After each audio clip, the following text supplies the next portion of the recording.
Or when you ask for consultants, when you ask for research, go have a coffee with your marketing team and just terrify them with the possibility of what's going to happen if they don't give you what you want.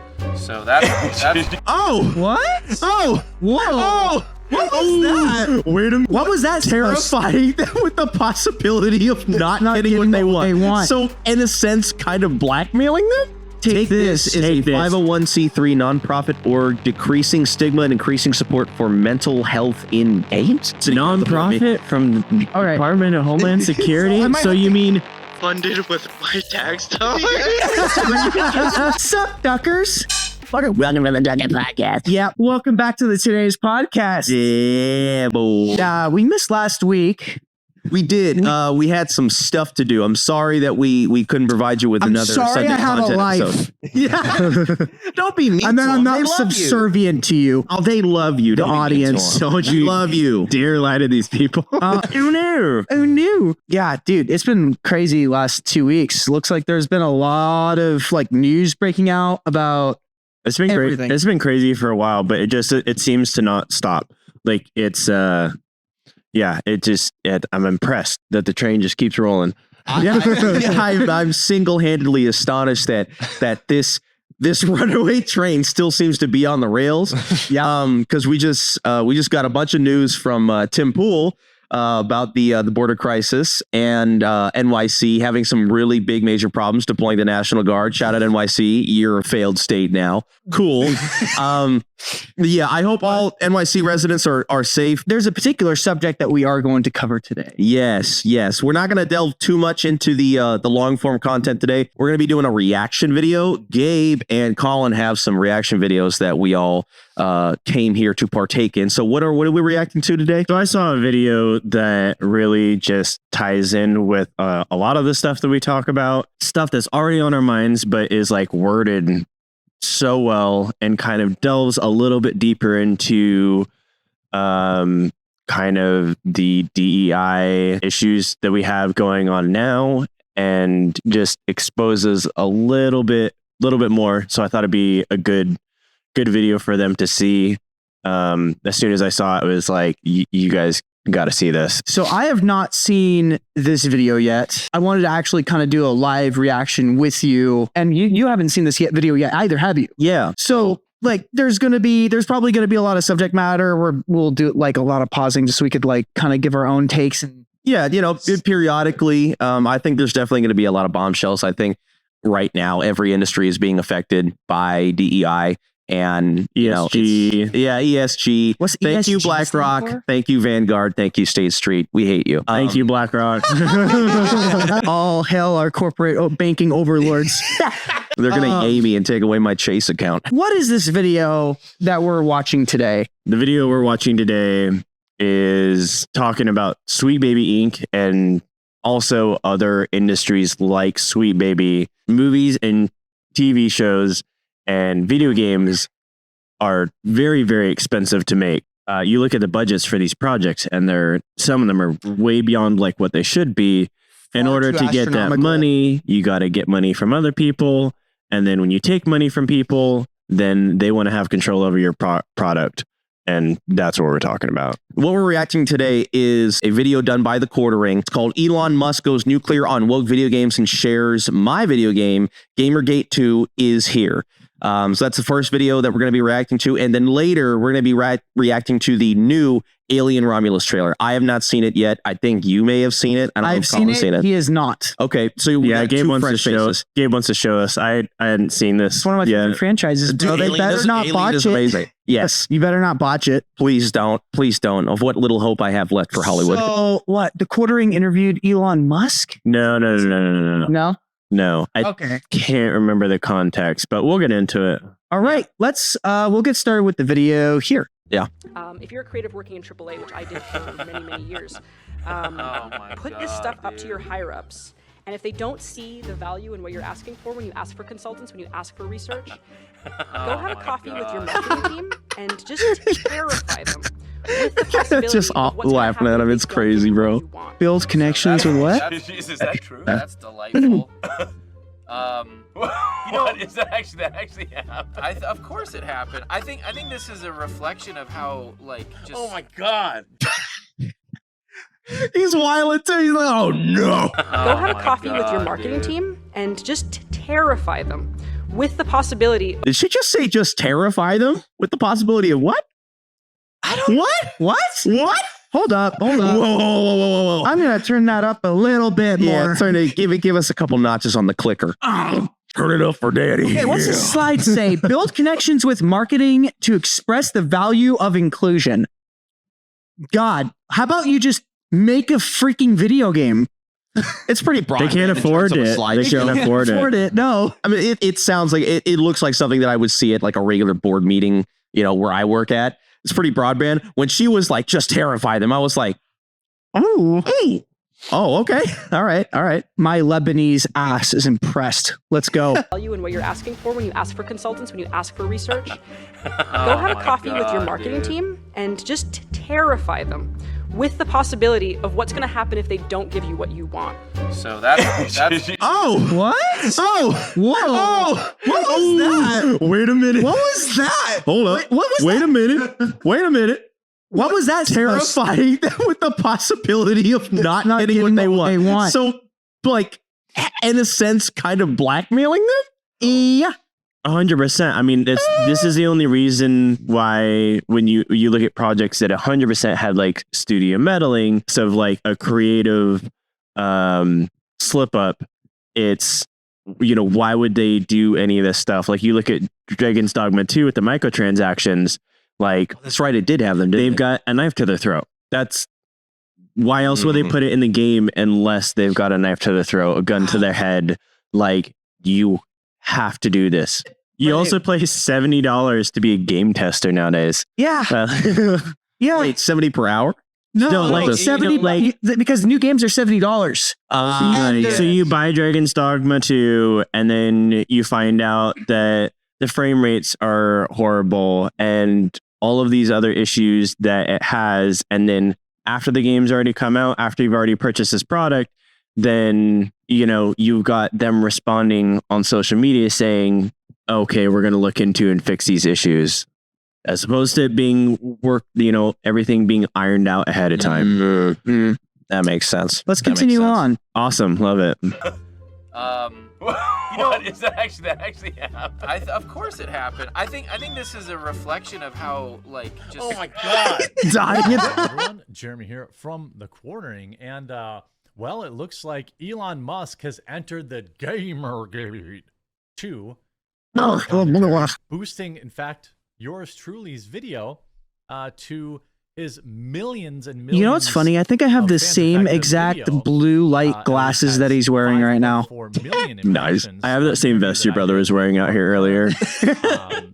Former bigwig over at Blizzard, as well as Cabrutus, the guy behind the Sweet Baby Inc. Detected stuff. And it seems like, I don't know where Sargon of Akkad is, and if Medicare's still alive, but we're going to have to roll these guys out because it's Gamergate 2 time, folks. Let's get into all of the hilarity surrounding this. Ooh, I am excited. Let's see. Way, long words. if you are a gamer, okay, or you just use a computer. Gabe's 25th century attention span is like a paragraph. No! They don't screw around with cancel culture. It's a computer I use. I like how we're sitting through the commercial. That slipped in really smooth. That was smooth. That was smooth. I'm like, oh, wait a second. This is wait a minute. He mastered putting his own inserts into his content, dude. He also gets out of it really quick. Yeah. Of Elon Musk. He writes, Gamergate 2 is underway. Former game executive and developer at Blizzard, Mark Kern, says, quote, the way games are funded, you don't use your own money. Even EA, its games are hugely expensive to make, and they're upwards of $250, sometimes $600 million for certain live games. It's incredible how expensive they are, and that your CFO is, to do that, your CFO is your best friend. Quote, you're counting on your CFO to get tax breaks to get you. That typo is killing me. Regions which are financially favorable, and you will borrow the cheap money. You'll get cheap money to do it. Even EA does this. I worked with EA. We were putting together a deal. We were taking bailout money from the banks in the last financial crisis that we had, and they were applying that cheap money towards games. Same thing with the COOF money. They're applying that cheap. I want to get into what he's talking about here with the tax breaks. So pretty much they're working with what I'm going to call the banksters. So it's venture capitalism. Yeah. It's if essentially if you invest in a product that fails, you get to write that off on your taxes big time. That's why Disney was able to lose like, what was it, 200 some odd $billion and over a handful of, shrug it and off. they just keep like every time they put out a new product and it's the 10th shitty product, you're like, I asked myself for so long, it's like, how can they afford to keep just throwing money down the drain? That's true, because they're never losing it. Or at least because losing they're a never small portion of it. Yeah, only a small portion. It's not as big of a loss as people think. So they use this as like an opportunity to push like these extremist views. It's like gambling, knowing that you're going to win back your money.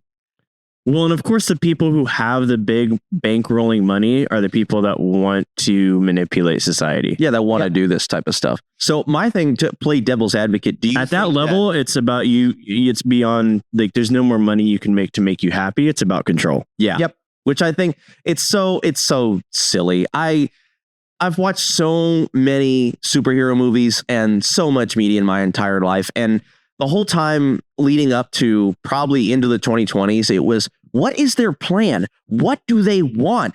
And it's so sad and so pathetic that the only thing that they want is power. Yeah, it's like there's no grand scheme, there's no bigger plan, there's nothing that was like we never could have seen this coming. It's literally just, I want power because I've done everything else. And it's crazy because it's like, what?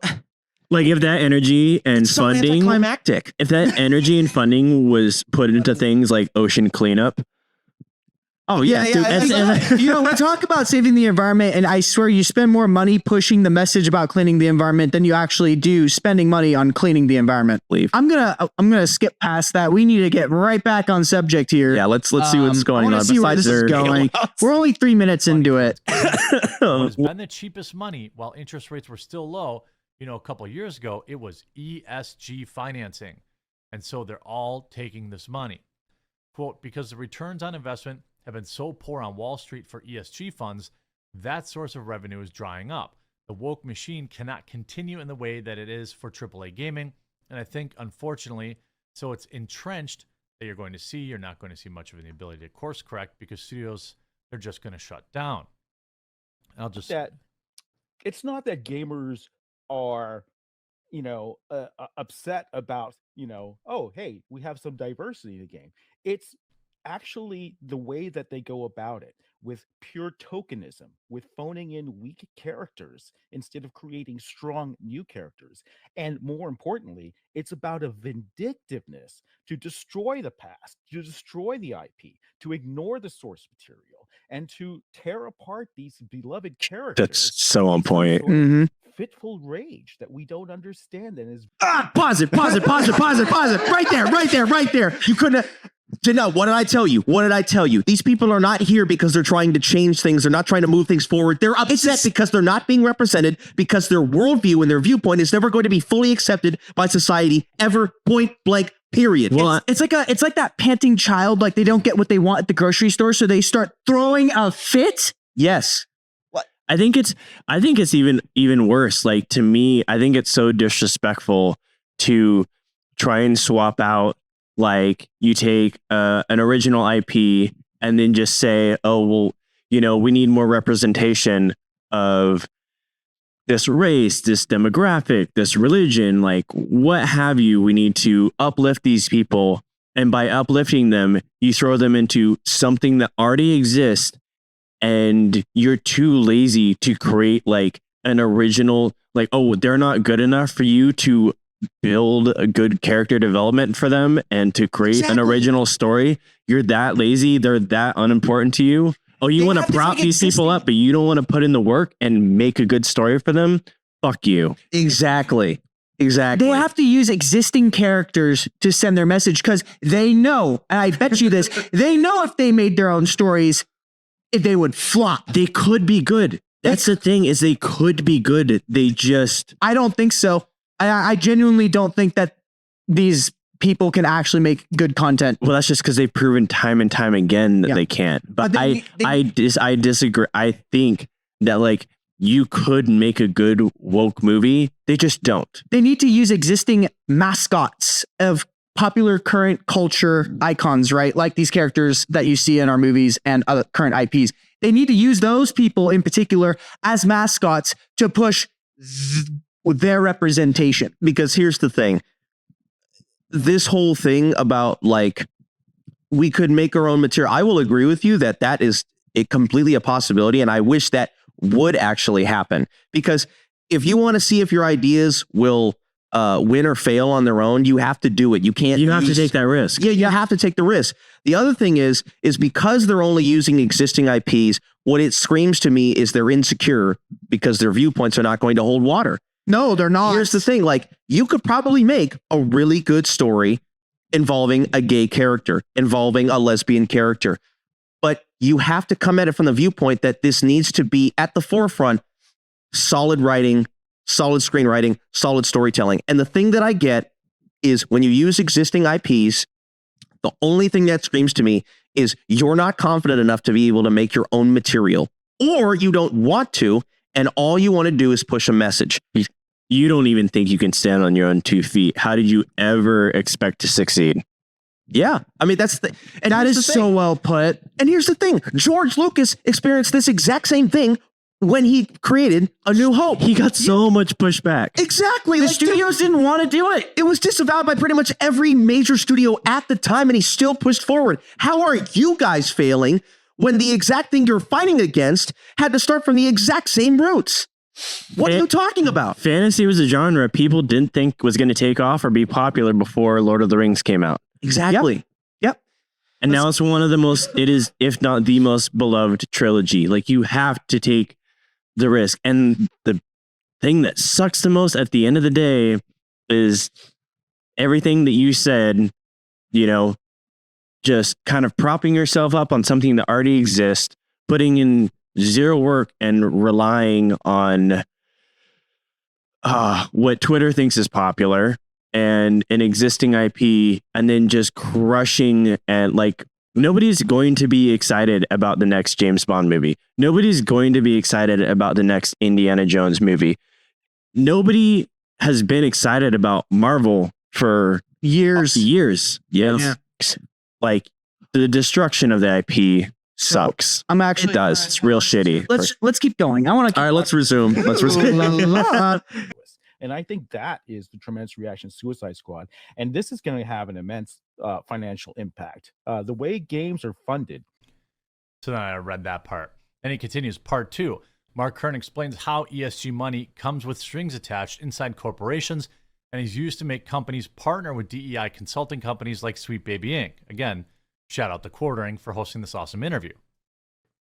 You know, when you mentioned, you know, the ESG funding and the way people bend budgets, you can take that same parallel to like Hollywood, right? There's a reason all those Hollywood films, all the woke Disney crap was filmed in Europe. They were getting like, I think for the Marvels, they got something like it was filmed in Europe. The majority of it was filmed in Europe. Tax break. In these tax breaks, I'm wearing the same shirt and hat. You know, all this kind of stuff. I happen to agree with you that I think the money's not gone, but I think it's not flowing as freely as it once was. I want that on my taxes. It's not just I want that on my taxes. Different regions will offer tax credits, and these things come with strings attached. All right, right. Political strings attached.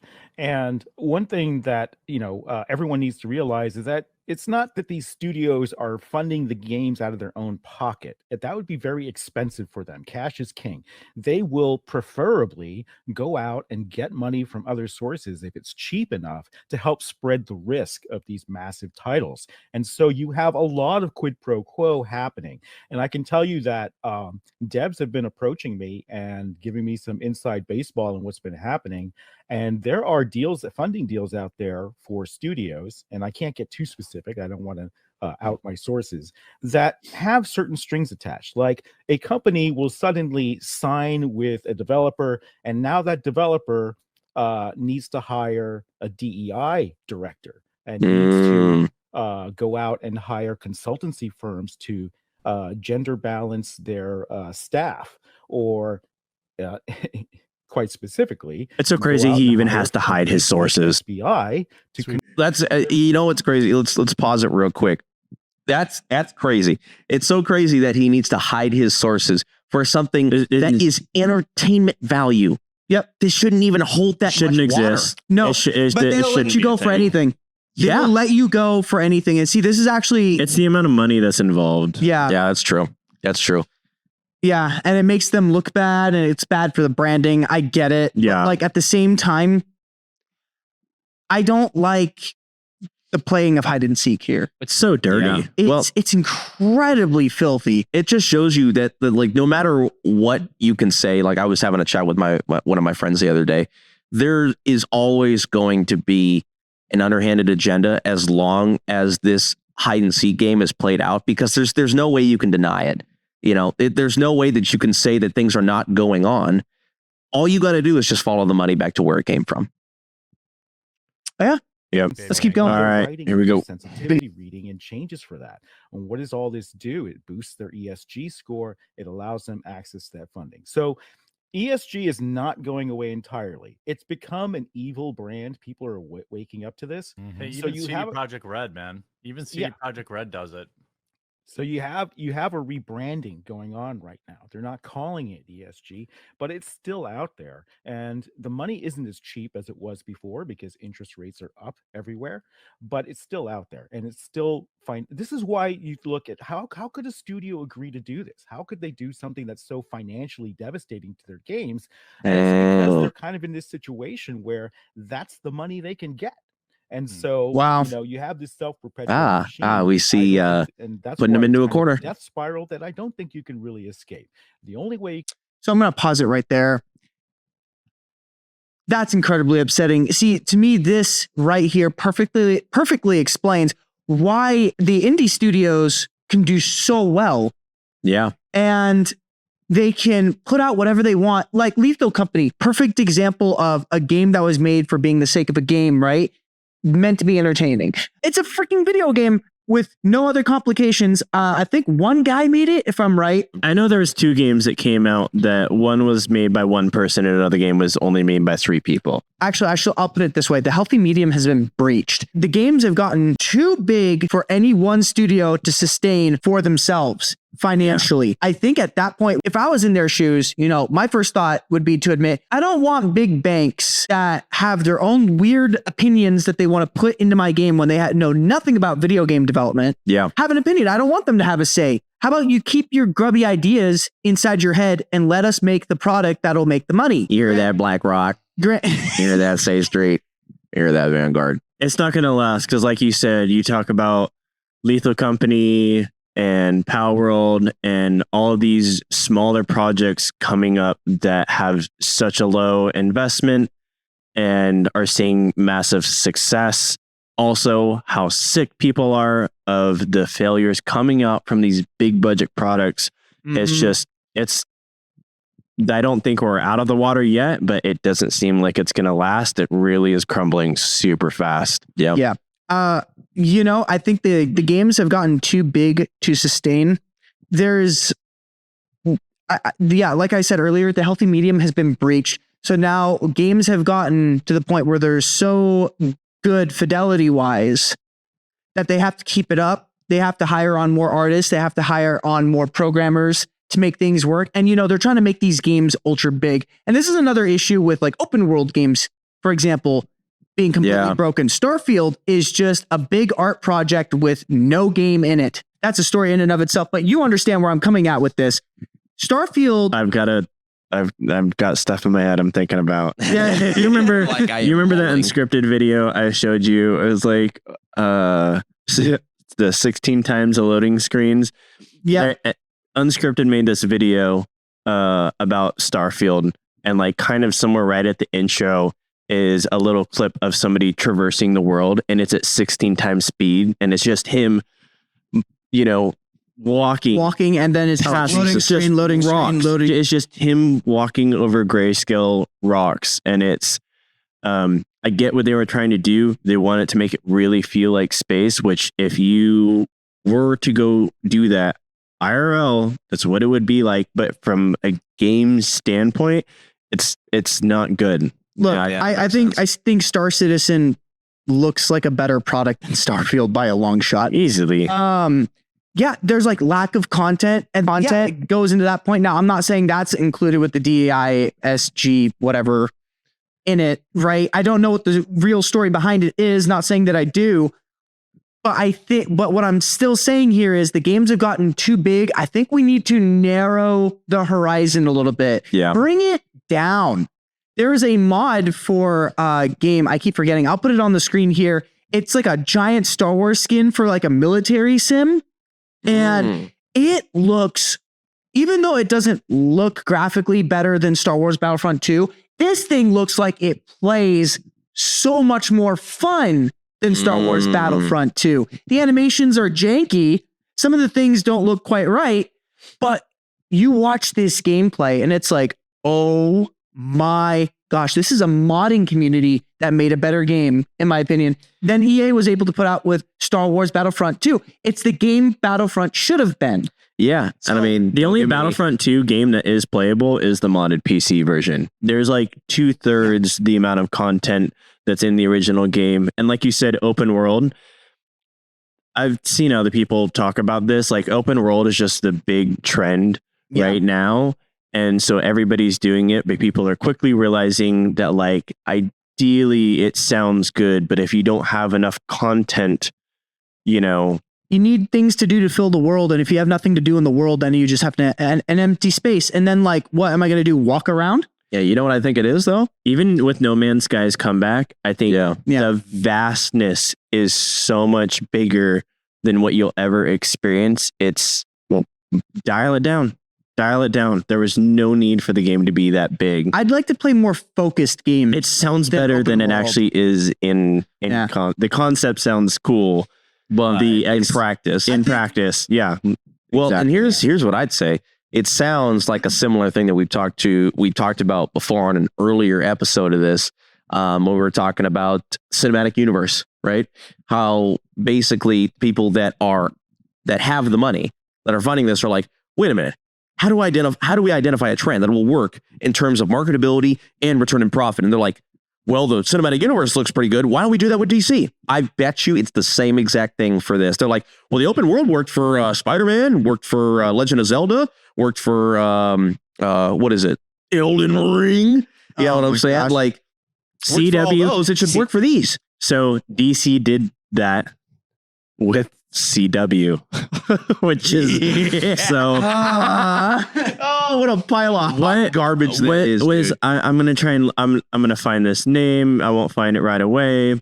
But trying to essentially create the MCU with CW money was hilarious. Hilariously bad. It was so bad. It was funny. Like at least it was bad enough that it was funny.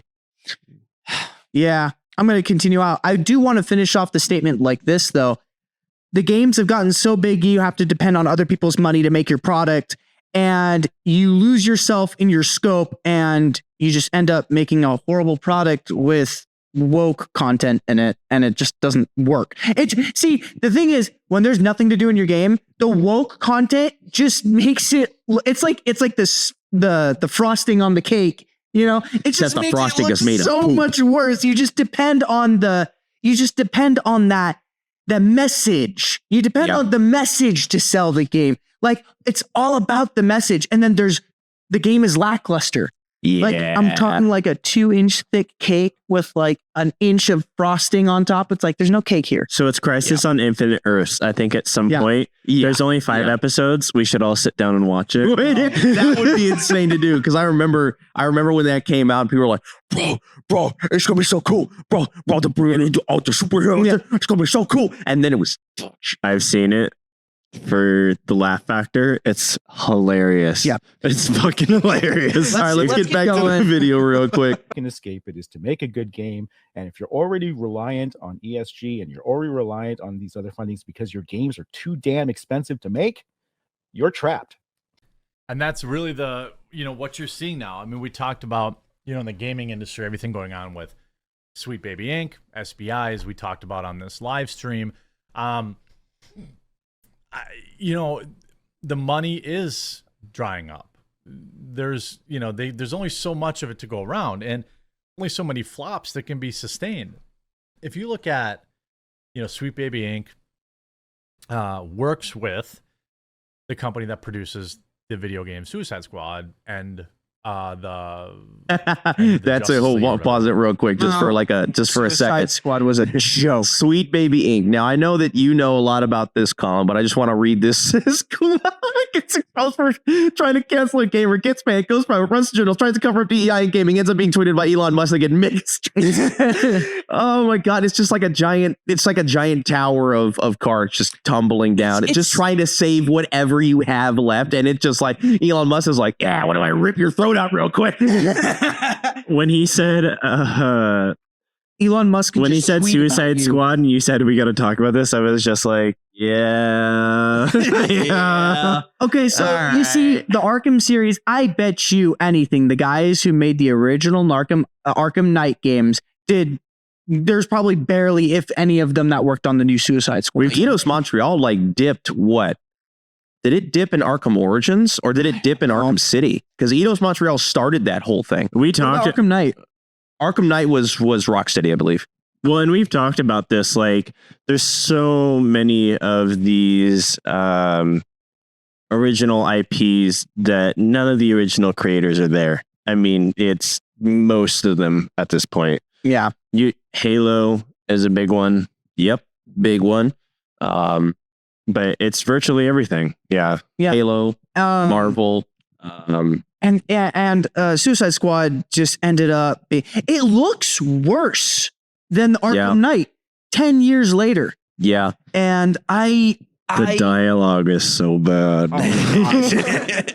And the attempts to be funny is like, it's kind of there, but it's kind of not. You know what I'm saying? Like, what is it? I think it's Captain Boomerang, or what's his name? I can't remember his name. I'm so glad you said that, because that's exactly what I was thinking. Yeah. Oh, it is. Okay, like their biggest thing is like they don't know when to end the joke, and that it like the antithesis of the game is not knowing when to end the joke. It just goes on and on and on.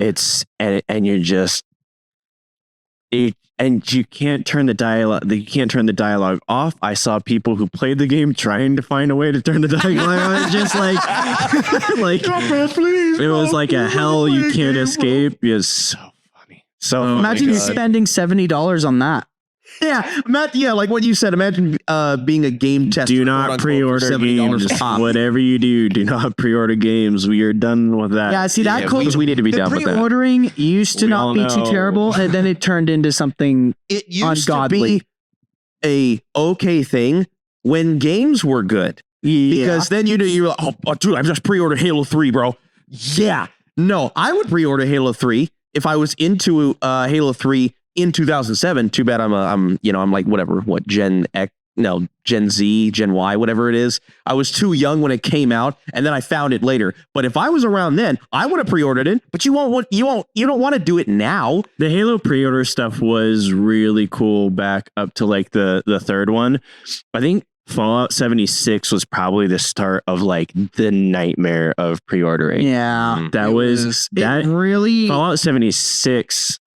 The whole back end of that thing is hilarious. Shout out to Internet Historian. That video is amazing. I've seen it multiple times. Yeah, I've seen it. All right, let's see if we can jump back in. I know we've been going off some tangents. Terrible reception. The game releases with a glitch where people can actually see the end credits or the end scenes or whatever before even playing the game. They hit the internet immediately. They're wildly disrespectful to the Justice League characters.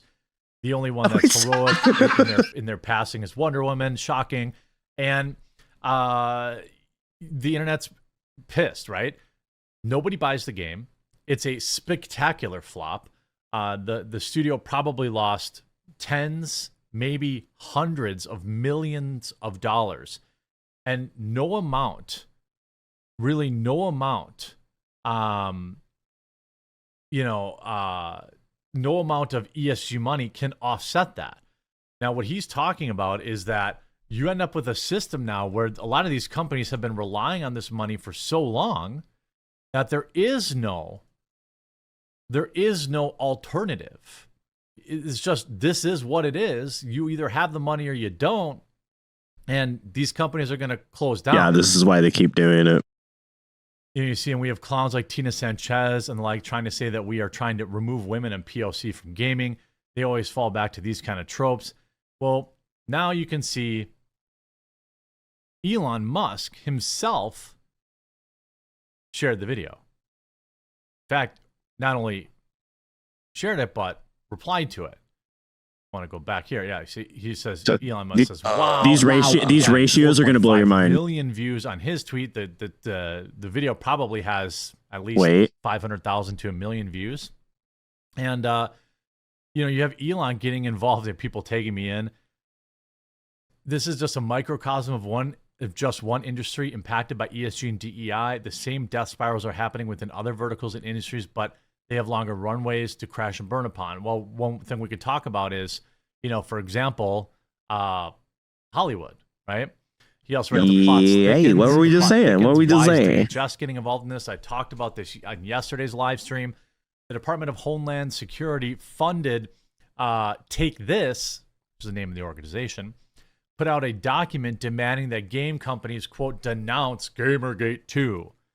This is Dr. Rachel Cowart, who You're is making now it worse. You're making it worse. No. You're making it worse. That's how you know you're losing, dude. Oh my god. Department of Homeland Security, as if it's going to make that better. What are you talking about? I don't care what the Department of Homeland Security has to say. You can't even secure a border, bro. Don't at me about people playing games, bro. Oh, it's over, bro. Oh my god. Oh, that's hilarious. I forgot about a lot of aspects from this video. Oh my god. Department of Mayorkas is at the center of that being like, oh, these haters. Oh, they're a cult, I swear. and we have the most secure border in the Biden administration. Oh my god, bro, that's crazy. That's crazy. The government's not using its arms of force to be able to sway opinion. I need to read this. What? Hate, harassment, and toxic behavior have no place in games. By taking direct targeted action in a timely manner, we can mitigate further harm to talented, dedicated folks in games. Gosh dang it. Why does Suicide Squad look so bad? Talent my ass. And help prevent additional recurrences to these harmful events. What's that word saying? I can't read it from here. Recurrences. Bro, I don't know. An aspect of that is true. Sometimes there are these situations with games where these developers getting a ton of hate when their hand is forced. But then you've got Madam Web, who the producers, directors, and writers all came out and said how happy and excited they were to finally have full control over their product. And then Suicide Squad, which it's everything. It's how the game, like you said, it's how the game looks. It's not just studio meddling. There are still, yes, there are people who get undeserved hate on the internet. It's the internet. But there's also creators who just fall short. That's just the truth. Hate, harassment, and toxic behavior have no place in gaming.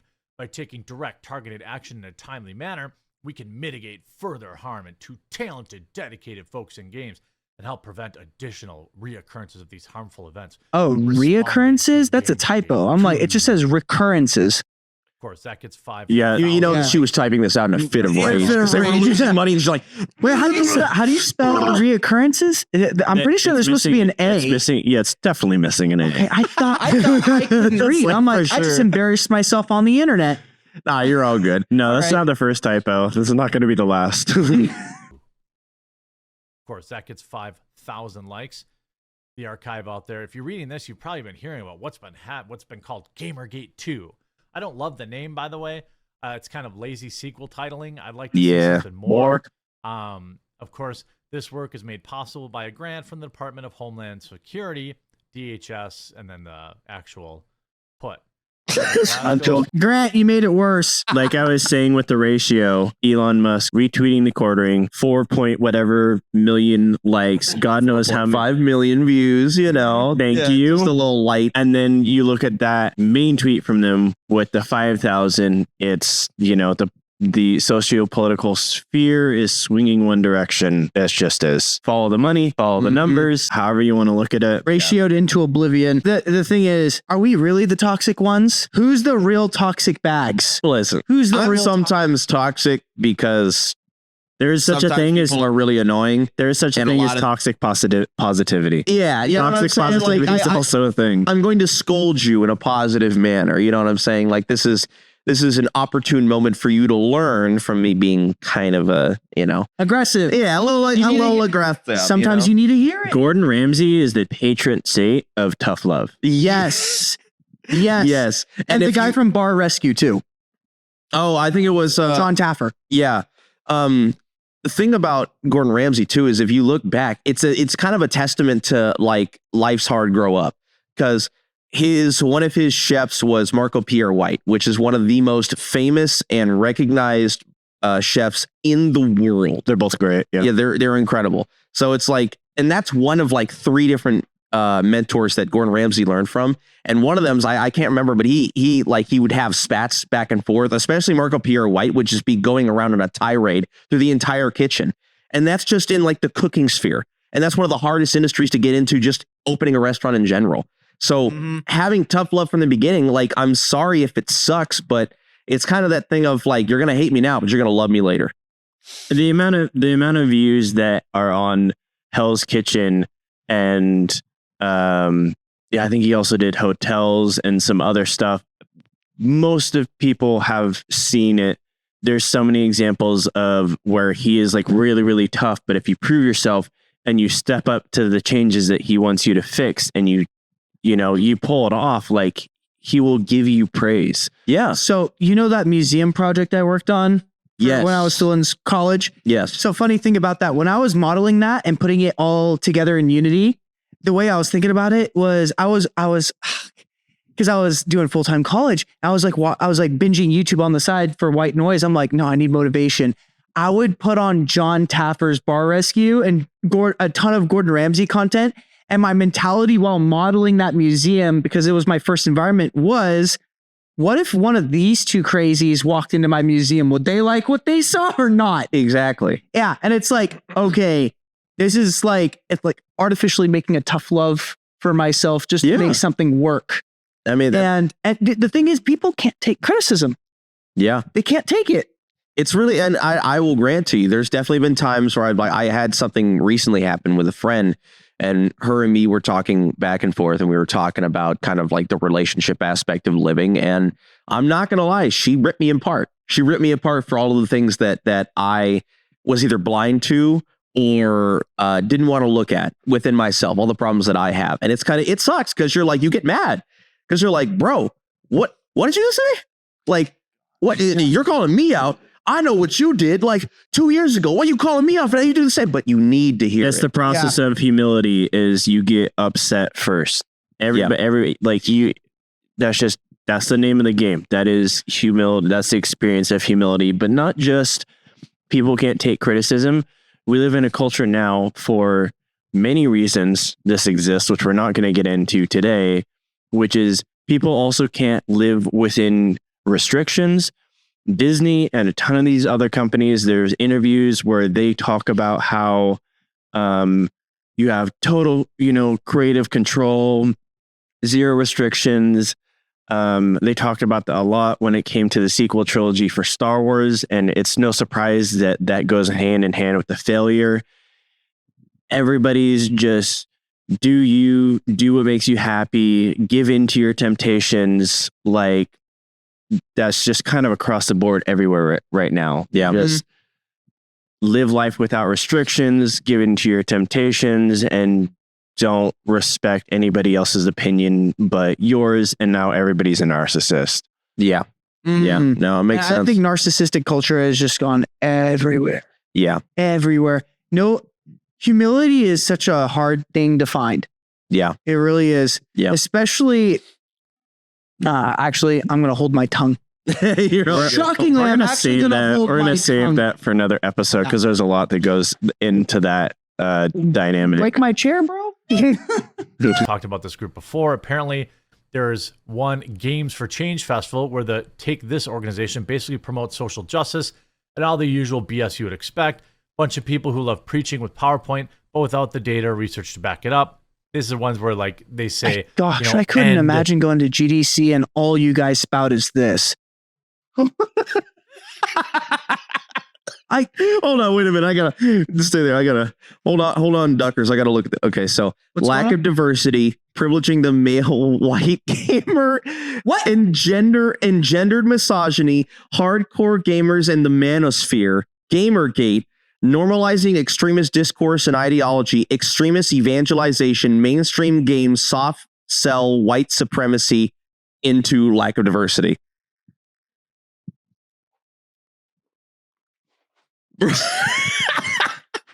This is like the Homeland Security thing. I can't believe this is real. This is crazy, bro. What are you doing? Bro, this is Stop!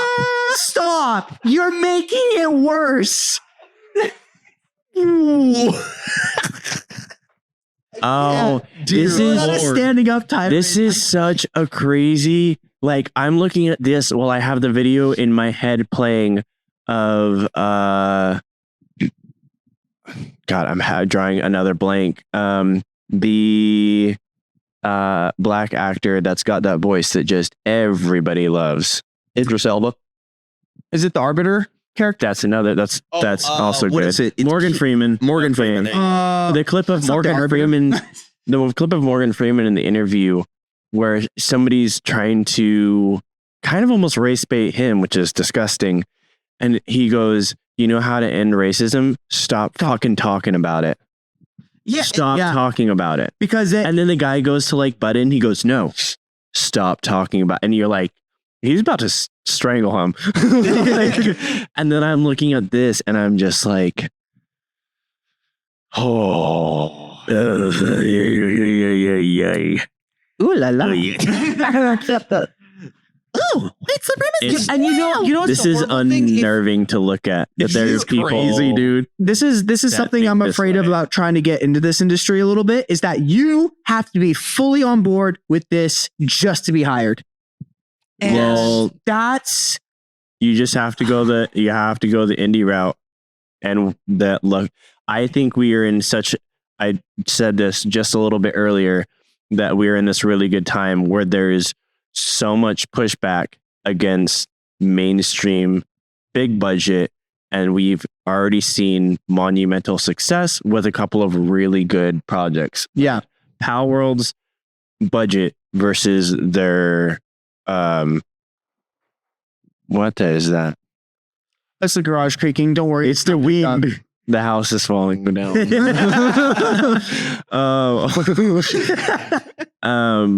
yeah, make me it's- sound like I put a lot of work into this, guys. Like,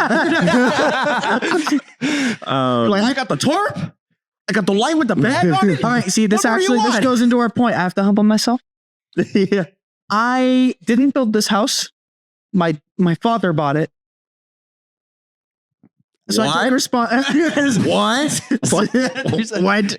Bro, is this Gamesgate. is this HOA gate right now? What's going on? I'm not the man you thought I was. This is not the garage you think it is. Oh my god. This is a trip. All right, let's move forward. Yeah. I think they had Oh like my 15 God. slides of this garbage, That's dude. insane, man. Elon, buy Disney and like run gaming companies on the side. And yeah, please hire me. And cis white male characters. Gives me the Course, chills. You know, What was can that? see there- Wait, scroll back. What did it say on that? What was the mission statement? Right there. Pause. Take this is a 501c3 nonprofit org decreasing stigma and increasing support for mental health in games. What This is is- games in mental This health? is the Department of Homeland Security. So is that something? Yeah, that thing that was talking about the Department of Homeland Security. This is their product. This is the organization that they made. Guys, you know what'd be really cool? It's them sitting on the Nonprofit from the All right. Department of Homeland Security. So I might So have you to- mean funded with my tax dollars? What do you mean? What do you mean nonprofit? You're telling people are getting paid to work on this. Yeah. Oh gosh, Owen, you're right. I just might have to move to Colombia or something. Okay. Oh, I'll All right, just. let's keep going. There's no such thing as a nonprofit. There's There's no such millions thing. of nonprofits in the world. There's only like, and I do mean millions. There's only like 7 that don't put all of their money into overhead. All the rest are a complete failure. Cis white male characters, of course. And it's going on look for us. We You can got see 2,700 their people. comments not going well. Talking about South by Southwest, this Dr. Cowart. Oh, did they unblock their? Oh, nope, they still protected their tweets. Stop playing video games for society's problems. Did they? Yeah. Oh, no, never mind. Still a coward. Gotcha. What's that phrase again? Brave and what? Her name is literally Dr. Cowart. Dr. Coward. Oh, that's All right, hilarious. Dr. Coward, don't lecture me on anything. I knew it You're was gonna the hide cis white behind women. walls. I knew it was the cis white women all along. They've been planning this. I do like that quote. Stop blaming video games for society's problems because it's so true. It's at the end of the day, people are the problem, unfortunately. Yeah. Well, wait, you're blaming society's problems on video games. Mm-hmm. Right, gamers are the problem. No, you're just fueling the problem by supporting companies and quote journalists with these mentalities. Yeah, you better hope you're not laundering taxpayer money to fund extremists like Sweet Baby Inc. I mean, this is things are coming to a head here, and it's quite frankly. Wait, what did that Also, Munice Vine logo with the 2016 Vine logo. Just pedophiles. You and I saw that at the same time. As soon as you started laughing, I knew exactly. I was already looking at it. I was like, please tell me you guys are seeing the comment Please that I'm pause looking that at. now. Please pause it. I was like, Pedophiles. you guys are seeing what I've seen, right? That's great. I mean, they've been around for a little bit. Have you guys seen the thing about Drake Bell, that documentary? What's it called? Yes. Do you know that Dan Schneider is going through the ringer right now because he No, it wasn't It Dan Schneider. It was the other guy that was getting Drake Bell, wasn't it? it might have been the other guy, but Dan Schneider is like the mastermind behind this. That's entire been thing. public. I've known about Dan Schneider for like that. It is public information. There are videos for days. On That Ariana YouTube. Grande video is terrifying. What Ariana Grande? I told you about this. I told you when you brought up the whole Dan Snyder thing. I was like, you need to see the Ariana Grande videos, and I talked with you a little bit about it. He knows exactly what I'm talking about. It is What were they Hollywood doing? is exactly what you think it is in terms of the comic book like incomprehensibility. Like of it's- like Dan literally creeping on her while they're shooting a set, and they're surrounded by other actors and other directors and all this stuff. And Nobody it's says hush hush. anything. Nobody says a word. Yep. Crazy It's stuff, man. crazy. We'll do that in another episode. I think we need to react to that whole documentary. yes, we need to. It's amazing to watch. It's truly amazing to watch in real time.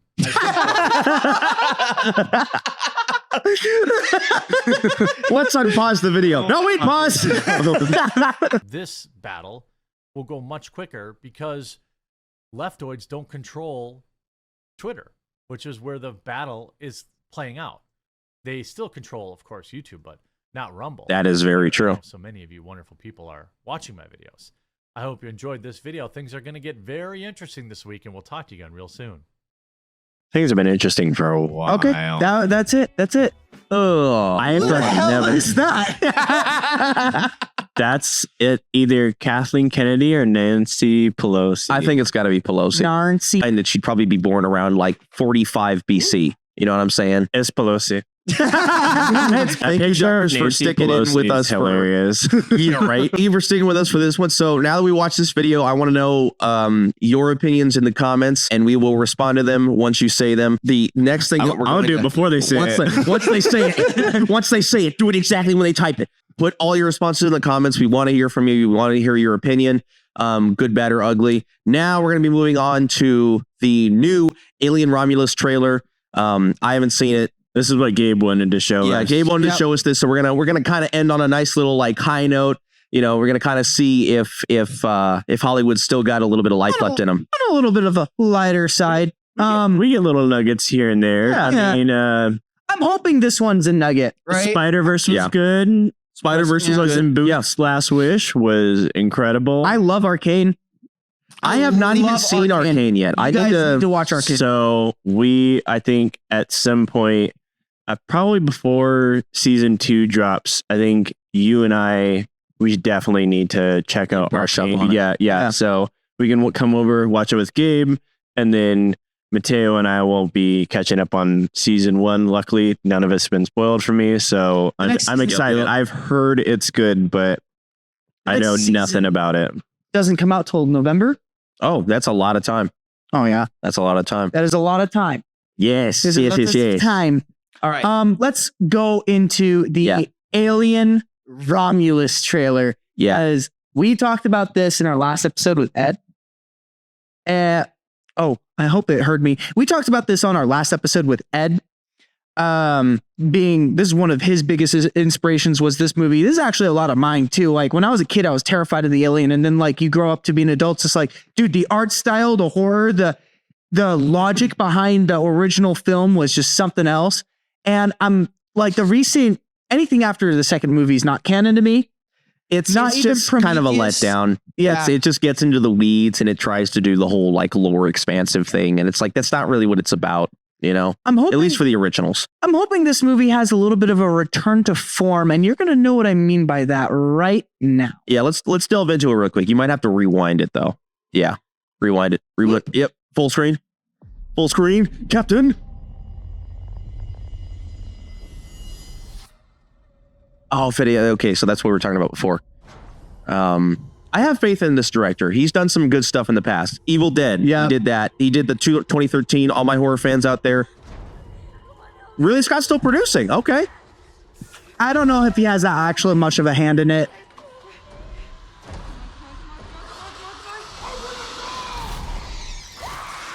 Oh. Oh, we got the face huggers.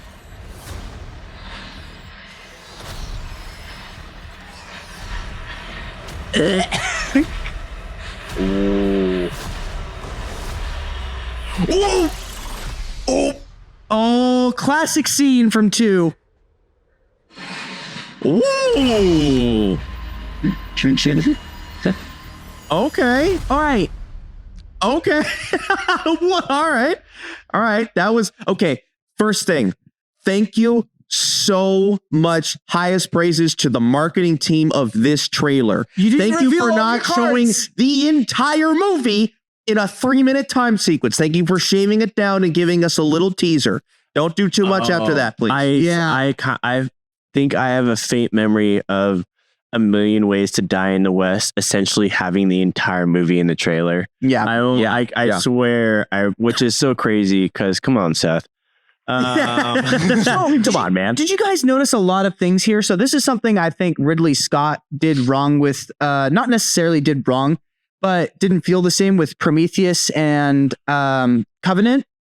I think it was Covenant, the second film, the sequel, right? Yes, it was a sequel. And did you notice that the art style was all futuristic tech? It didn't look anything like the OG Alien movie with the retro. Yeah, I think it was kind of like it goes without saying type thing, because Prometheus is like the discovery beforehand, you know what I'm saying? And it's kind of like the constraints of the time. This is look at the set. Yeah, set is like literally looks like the first movie. It's damn near perfect. Yeah. And like then corridors are right, white background. So this was something I was studying pretty heavily when I was actually modeling the hallway for the music video. Was I studied alien isolation like you wouldn't believe. I studied the environment like you would. Now, of course, I was like, I'm not going to do all of that. Yeah, no. But it's like I tried to analyze the general themes and how they were doing things. And I didn't want to replicate it one-to-one, but it was like kind of like on my own turf. And I'm looking at these sets, right? This, like the door trims, the corner light that That's you what see. I was gonna say. You will also see this corner light in elevators in the game. Oh wow.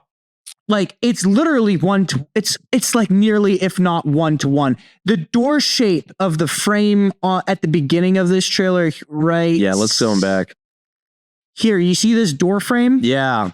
That is 1-to-1 with the first movie, the game, including this hallway. You see all these And one racks. thing, incredibly really good callback. I like how they're starting because this hallway scene, how it's lit, the kind of caged vent like texture that we've got going on each of the corridor walls are exactly how it was in the original 79 release for the original Alien. Yes. Well, and it makes sense to get inspiration from that because it's a different theme, but a similar like construct and functionality that you will see from like working on an aircraft carrier or a submarine. Yeah. Like your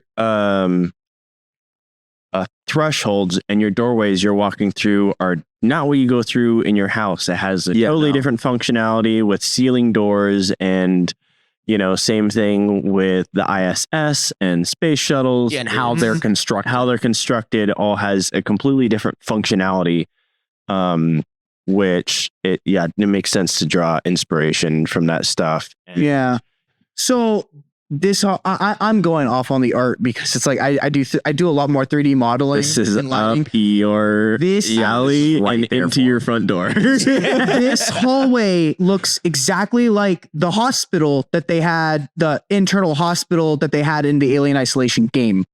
Like everything down to the rounded corner frames, the lighting on the wall sets right here, like everything looks exactly how it did in the original movie. Which gives me a little bit of hope, right? But the art isn't everything, it's the script. Every good story needs to start with a pen and paper. Well, because they just did that. They did one of the things like this looks like a fabulous return to form for environment and thematic setting. And I hope that the script and the story pulls through and it becomes a trifecta and makes this thing work. But the other thing that happened, we had a very similar example to this is Avatar: The Last Airbender, the new show that just came out. It has the art style down, the vehicle designs, the thematic elements. It has like everything except the writing, everything. Yep, like, down to the minuscule details. It's got everything. You were so close. And that's the thing. There's a video on YouTube going over this. I highly recommend all you guys watch it. It's about the show. I think it's called Last Airbender, The Art of Missing the Point. And it basically conveys exactly what I said. You can have everything look exactly how it's supposed to, but if you don't have the story, it's going to eventually fail. That's such a good title. So this shot right here gives me a lot of confidence, right? So this is a almost 1-to-1 shot from James Cameron's Aliens movie where Ripley is going into the nest and she sees the queen for the first time. Oh, yeah. You remember how she's looking for Newt and she's got like the flamethrower or something taped to the bottom of the pulse rifle? Yeah, yeah. And you look at this shot, it's 1-to-1 with what they showed, except that. That's terrifying. But it's sick though. They got the look at that. Classic. Look at that. But look at the lighting. Go back a little bit. Go back a tiny bit so you can see CGI? I don't. The facehuggers are definitely the smoothness definitely gives a hint of CGI. Just move like a couple seconds back so we can. Oh God! Hold on. Play. Pot. Bro, that perfect. That scene of like the jaw being closed and just smiling, it's terrified me. So this shot is almost. I keep doing this. This shot's like 1-to-1 with the OG movie where one of the engineers or what's his face dies. The first guy to die to the alien. Yeah. The second guy. I think it was, I think the actor's name is Stanley Ipkiss. Was it? I could be wrong. He was like looking for the wildly cat. Off. Yeah, he's looking for the cat. I can't remember his name, but he's in like one of the rooms and the cat runs off and then the alien basically just drops down and just mouth is like, like a waterfall is coming out of this mouth. It's just like, yep, crazy. And I bet you they can get a little bit more fidelity in this. I hope the alien doesn't have too much rapid movement like it did in Covenant. Like, it almost looked like it was moving too fast. Like you're basically hoping for is you don't want the monsters from Endgame. Yeah. Like even when they're chasing Hawkeye down through that little tunnel in Tony's house when it's been knocked down, like it's has a little bit of grit and is a little bit intense, but the actual like design and like you really can't catch too many detail. It is like a lot of it just a big CGI blur. Mm-hmm. Yeah. No. So I'm hoping we get to like really when they do show the alien, show it, but don't show it all the time. Well, and here's the other thing too, is that I really hope they take inspiration from the original, you know what I'm saying, the 79 release, the original Alien, of have it being this kind of like, you get scared by what you don't see more than what you do see. Yes. You know what I'm saying? I need that that vent sequence in the original. I need that reimagined in here. I need that the final reveal of the monster is built up so much that it still scares you when it happens. Yeah, and anticipation and tension are really useful tools. Yeah. The art looks good. The lighting looks good. The shots look good.